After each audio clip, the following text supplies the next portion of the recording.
আল্লাহ বলছে যালিকাল কিতাবু লা রাইবা ফি, আল্লাহ বলে গ্যারান্টি ওয়ারেন্টি, আমার কোরআনে কোনো ভুল নেই। যেমন বাংলাদেশে স্বাধীনতার পর থেকে আজকে পর্যন্ত কত আইন চেঞ্জ হয়েছে, কত ল পরিবর্তন হয়েছে, কিন্তু আমার মালিকের আলিফ লাম মিম 1500 বছর চলে গেছে, একটা শব্দও কি চেঞ্জ হয়েছে? হয় নাই, হয় নাই। যতবার খুলবেন মনে হয় আজকের জন্য কোরআন, কালকে খুললে মনে হবে কালকের জন্য কোরআন। ইমাম আবু হানিফা বলে আমি খুললাম, মনে হইছে এই জামানার জন্য কোরআন। ইমাম শাফি বলে আমি খুললাম, মনে হচ্ছে আমার জামানার জন্য কোরআন। ইমাম বুখারী বলে আমি খুললাম, মনে হচ্ছে আমার জামানার জন্য কোরআন।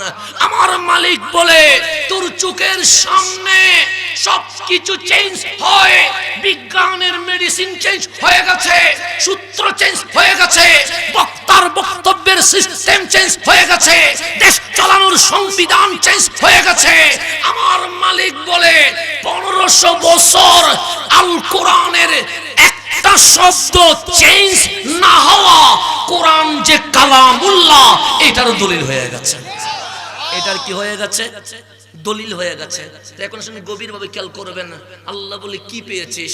আমরা বলি যালিকাল কিতাবু লা রাইবা ফি, কোরআন পেয়েছি। এখন কোরআনের আলোচনা করলে লাভ না ক্ষতি? ক্ষতি আছে নি? যেমন আমি যদি বলি আমি হাসান চট্টগ্রাম থেকে আসছি, কোনো ফায়দা আছে?